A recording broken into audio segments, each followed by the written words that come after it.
este foro, vamos a empezar con un contexto político que nos va a dar Pedro Lovera, que es doctor en historia, entre otros títulos, entiendo.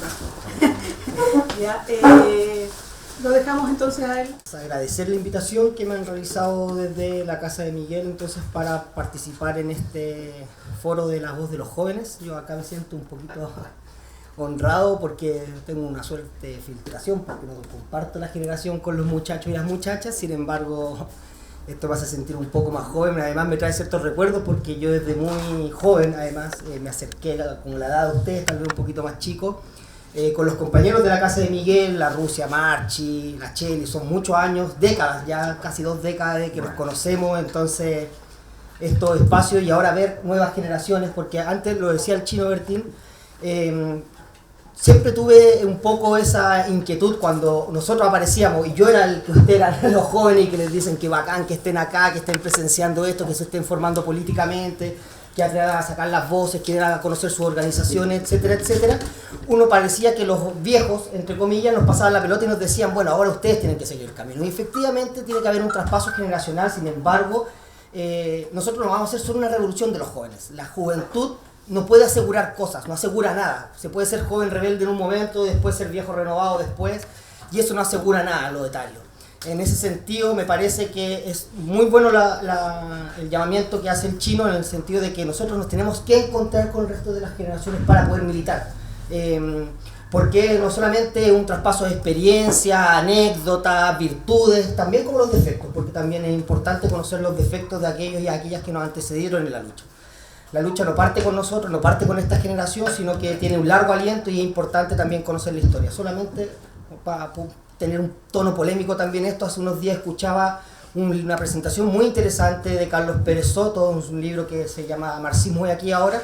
Sin embargo, estoy profundamente en consonancia con él cuando dice que la izquierda necesita volver a la organización, necesita volver a pensar el poder, el tema del poder. No podemos ser una izquierda que nos restemos de eso. Los revolucionarios y las revolucionarias no nos podemos dar lujo de despreciar el poder. Podemos estar contra el poder, pero tenemos que ser capaces de construir una alternativa de poder que el día de mañana entonces se constituya como una alternativa real para el pueblo chileno, porque eso es lo que hoy día parece que la izquierda no somos. No somos una real alternativa. Yo voy a decir algunas hipótesis de por qué creo que sucede eso, pero hay algo que estoy en profundo desacuerdo con el profesor Carlos Pérez Soto cuando decía, y basta de mirar la historia, nosotros tenemos que construir desde aquí para adelante. Yo creo que todavía nos reivindicamos como marxistas.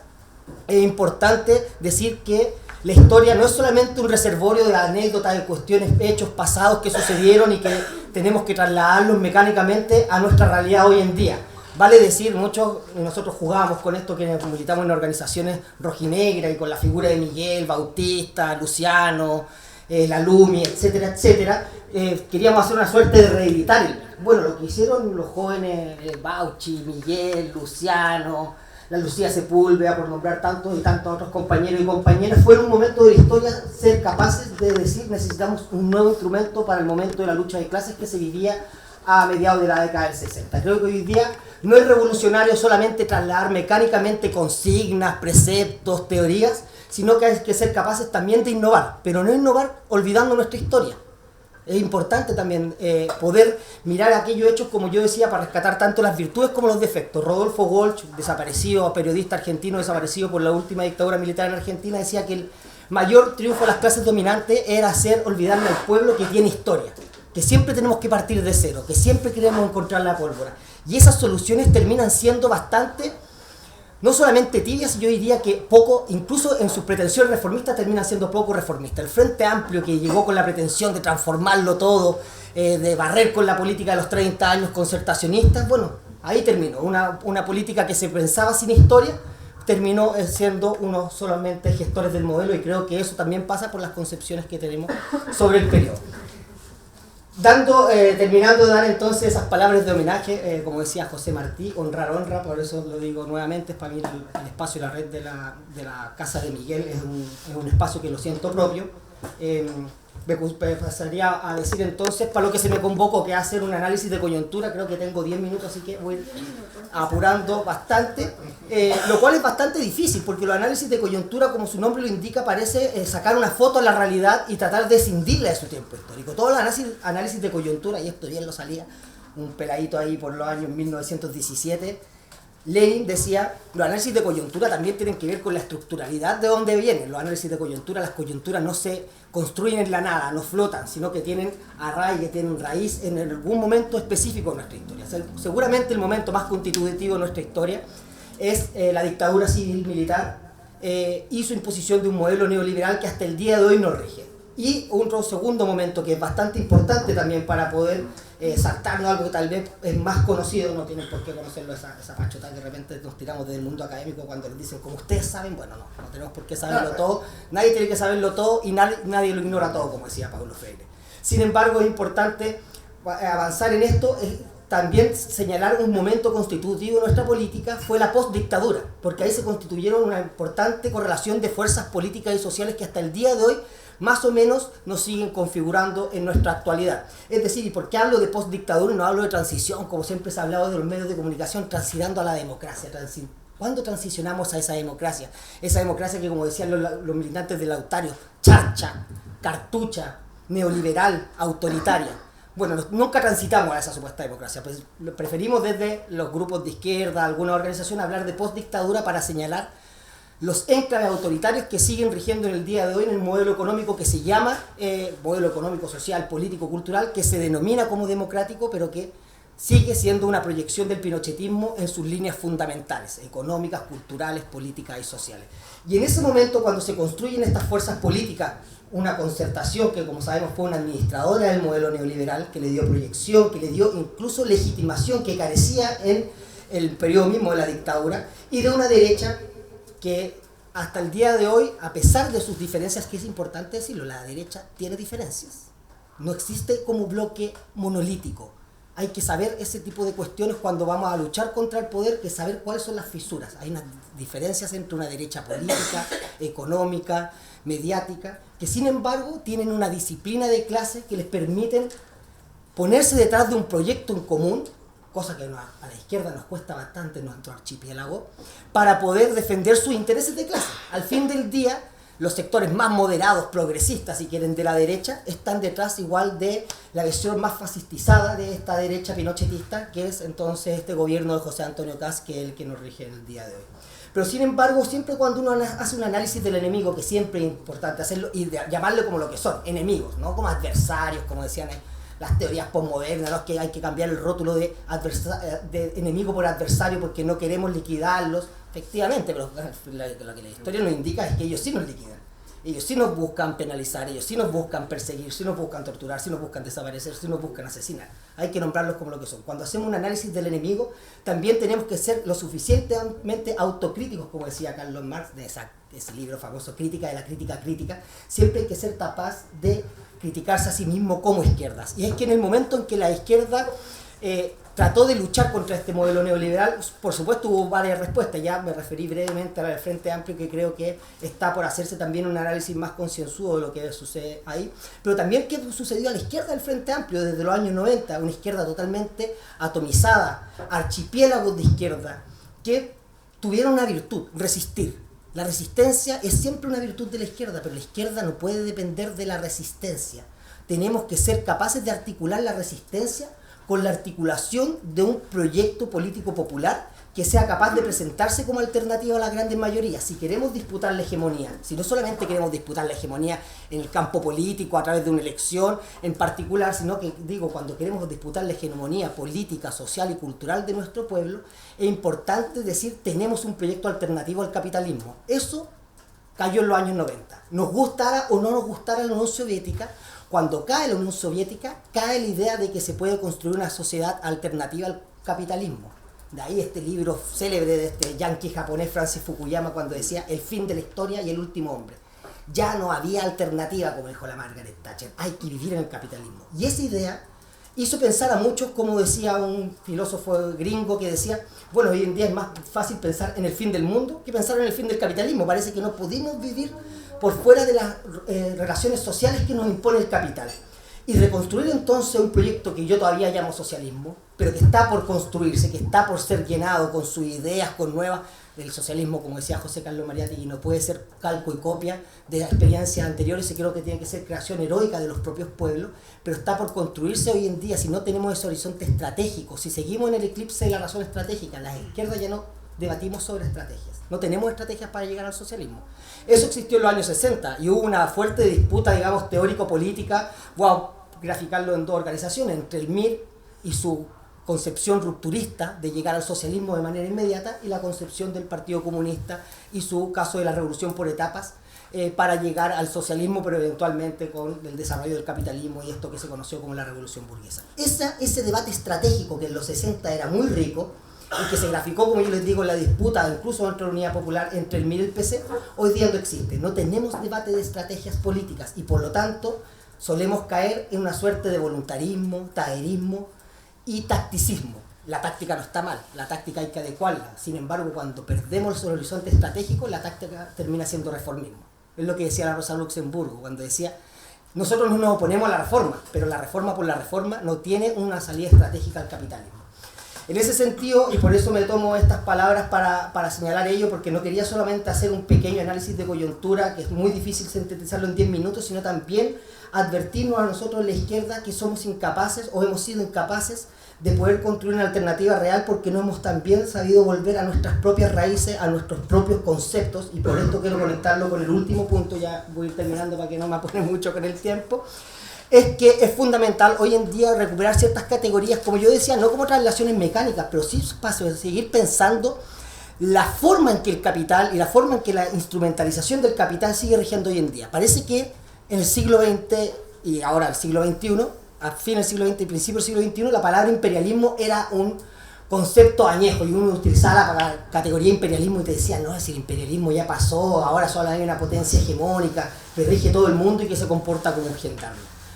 La decadencia que estamos viendo hoy día de Estados Unidos, su pérdida de hegemonía y por lo tanto la capacidad de control a través de la fuerza, y eso ustedes lo pueden revisar en este último documento los yanquis que sacan sobre seguridad estratégica hemisférica, y en el cual nos dicen claramente, Latinoamérica, ustedes son el lugar donde están mis materias primas y ustedes tienen que estar con nuestro consenso, y si no están con nuestro consenso, ojo lo que pasó en Venezuela, ojo lo que está sucediendo en Cuba y ojo también con lo que va a suceder en Nicaragua, ojo lo que sucede con Irán. Es decir, el mundo nos está advirtiendo que el imperialismo, pese a estar en crisis, todavía es una categoría fundamental que tenemos que reivindicar los revolucionarios y las revolucionarias. Estoy muy contento de compartir aquí la mesa con la Paulita también, que lo conozco hace mucho tiempo, y la labor que tienen las organizaciones hoy en día de jóvenes para conectarse con las luchas de otros lugares del mundo, con el pueblo palestino, con los compañeros en Cuba, acá a propósito paso el dato ahí de la campaña de paneles solares para Cuba.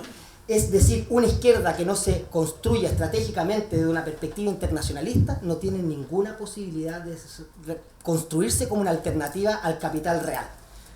Y eso el Frente Amplio lo demostró, a pesar de esta gran rimbombancia que le pusieron que íbamos a desarrollar una política del sur global, cuando Estados Unidos los convocó a una mesa de negociación con la guerra con Rusia, con Ucrania. El Estado chileno manda a su representante a hacer un tongo total, a bailar la música de los yanquis. Creo que es importante que pensemos de nuevo en nuestra autonomía como pueblos latinoamericanos, como pueblos de lo que anteriormente se llamaba el tercer mundo, porque sin esa perspectiva revolucionaria e internacionalista no tenemos capacidad de construir un modelo alternativo al capitalismo hoy en día. Bueno, muchas gracias. Yo tengo una pregunta. ¿Ver una alternativa socialista para la transformación de la región y del país se podría ver como un lente a China, por ejemplo? ¿O los países del Asia Pacífico como Vietnam, Laos, Singapur, como alternativas socialistas actualmente podrían entenderse como revolucionarias? Esa pregunta está bastante difícil porque tendríamos que empezar a analizar, yo creo que los procesos del sur global en Asia, en este caso como lo que tú me preguntabas, China, tienen sus propias complejidades, sus propias historias. Yo creo que lo decía en la presentación, o sea, si Mariátegui decía, el socialismo no es calco ni copia, no podemos nosotros empezar a hacer una revolución, decir ya, los chinos hicieron guerra popular prolongada, es lo que tenemos que hacer, y después la modernización a través del mercado, desde la reforma de Deng Xiaoping desde los 80 hacia adelante, que fueron consideradas por el mundo maoísta en todo caso como una gran traición. Si ese es el socialismo que queremos, si alguien me pregunta, ¿quieren vivir en el socialismo chino? Yo prefiero un socialismo más de carácter latinoamericano, me siento más representado con el carácter cubano. Sin embargo, creo que como pueblos del tercer mundo debemos ver cómo esos procesos pueden ser un insumo, o nos traen ciertos debates internos para poder construir nuestras propias alternativas. Lo que yo creo que no puede suceder es que China reemplace como mercado, como potencia central. Ahí veía unos libros de Orlando Caputo y está haciendo varios libros de teóricos de la dependencia. No nos podemos seguir convirtiendo en países que exportan materias primas para que después se nos devuelva como tecnología, porque ese modelo, del modelo ISI, digamos, el modelo de industrialización por importaciones, fue un fracaso y nos sirve para construir alternativas revolucionarias. Si ustedes ven los debates del Che, que el Che no era solamente un loco que se iba a pegar tiros, que esta imagen que nos han vendido del Che Guevara como un hombre consecuente, pero parece que no tenía cabeza política y no tenía nada para decir, es totalmente falsa. El Che fue uno de los grandes ideólogos de la revolución cubana y él decía, Cuba no se puede transformar, la ayuda soviética está bien, pero no podemos ser un país dependiente de las commodities, como le llaman ahora, que hay que ponerle todo nombre gringo, de la venta de materia prima para un país primer mundo, para que esto luego nos vuelva en mercancías ya manufacturadas. Creo que ese modelo de construcción de socialismo es totalmente corto, que en el tiempo, en el largo aliento, no alcanza para construirse una alternativa real desde lo económico, que también es importante leerlo. ¿Qué es nuestra matriz productiva? ¿Cuál es? ¿Qué estamos haciendo nosotros ahora con la Estrategia Nacional del Litio? Que parece que todavía nos seguimos pegando los balazos en las patas para construirnos como un país que vamos a ser monoexportadores de litio, de cobre, fruticultura, pero seguimos mandando productos o insumos básicos para que luego nos lleguen transformados en mercancía más manufacturada. Para resumir eso, yo creo que hay que hacer un análisis crítico sobre esos procesos, cuáles son sus causas internas, cuáles son sus propias contradicciones, pero también ver cómo nos insertamos nosotros ante un mundo que está mirando o girando a China cada vez más, si vamos a elegir todavía ser un país, digamos, monoexportador, o si podemos construir una alternativa sustentable que tenga que tener otra serie de características, porque no podemos dejar de pensar en la ecología, no podemos dejar de pensar en el feminismo, no podemos dejar de pensar en las vías comunitarias, para construir un socialismo que no sea el industrialismo de la Unión Soviética de los años 20, 30, etc. Una de las cosas que genera la elección del fascista Kast es que la derecha no se da cuenta que quien más le da gobernabilidad al modelo es justamente la izquierda partidista, la izquierda institucional. Quisiera saber, o que ahondaras un poco respecto a estos problemas, ya que mencionabas, por ejemplo, la minería, el litio, Penco-Lirquén, por ejemplo, qué conflictos hay presentes y hace larga data respecto al territorio, respecto al conflicto medioambiental, pero también respecto al tema de gobernabilidad, que en cierto punto creo yo que termina desbordando. Tenemos el 2019, probablemente en estos 4 años vuelvan a surgir esos movimientos populares espontáneos.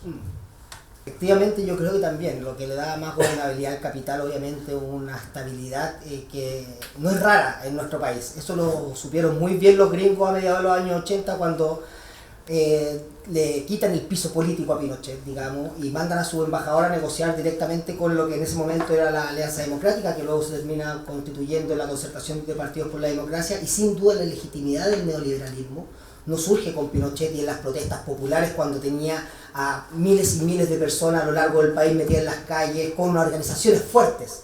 El Frente Patriótico Manuel Rodríguez, que había tratado de ajusticiar al tirano, es decir, habían alternativas. Yo creo que hay que tener mucho cuidado, porque efectivamente estoy de acuerdo contigo, la izquierda moderada le puede dar una gobernabilidad al capital que ha sido muy importante, y así lo demostró el periodo concertacionista, principalmente los primeros 20 años, pero también la sucesión después Bachelet-Piñera, que también termina siendo un continuismo en ese sentido.